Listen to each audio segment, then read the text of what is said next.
नमस्कार, मैं रवीश कुमार। अरावली को बचाने का आंदोलन गलत कैसे हो सकता है, भ्रामक कैसे कहा जा सकता है? क्या किसी नदी या पहाड़ को बचाने का आंदोलन गलत हो सकता है? नदी और पहाड़ की परिभाषा तय करने में सरकार या सुप्रीम कोर्ट गलत हो सकते हैं, क्योंकि नदी और पहाड़ किसी सरकार ने नहीं बनाए, किसी कोर्ट के आदेश से नहीं बने। अगर 100 मीटर से कम को पहाड़ नहीं मानते हैं, अरावली नहीं मानते हैं, तो एक दिन यह भी कह दीजिए हम माउंट एवरेस्ट को टीला भी नहीं मानते। गोदी पत्रकारों से भरे इस आर्यावर्त में इसे भी सही ठहरा दिया जाएगा कि माउंट एवरेस्ट को सबसे ऊंचा शिखर कहना पश्चिमी सोच का परिणाम है।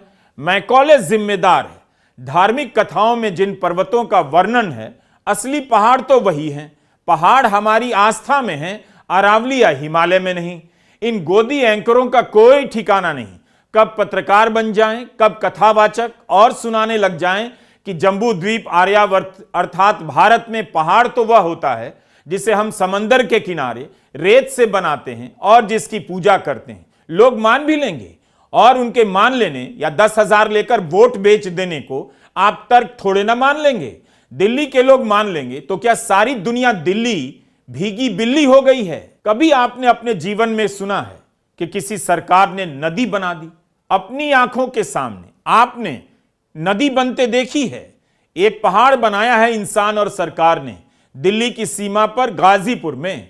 कचरे के इस पहाड़ को अगर कोई कमेटी अरावली का पार्ट घोषित कर दे तो दिल्ली वाले खुशी के मारे थाली बजाने लग सकते हैं। अरावली भारत की शानदार विरासत है, आज से नहीं कई दशकों से काटी जा रही है। वह भी गलत है, और इसे काटे जाने का तरीका खोजना या आने वाले कल तक जारी रखना भी गलत है।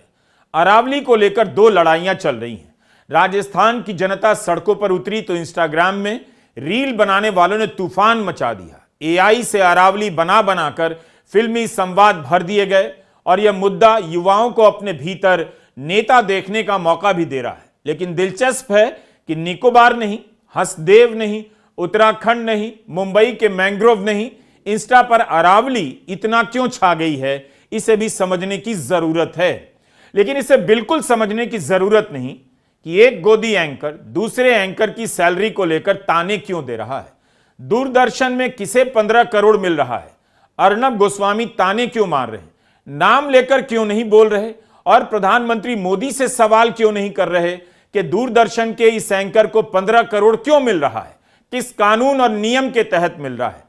जब इसकी खबर आई तो क्या अर्नब गोस्वामी ने इसे लेकर सवाल उठाए थे, बहस की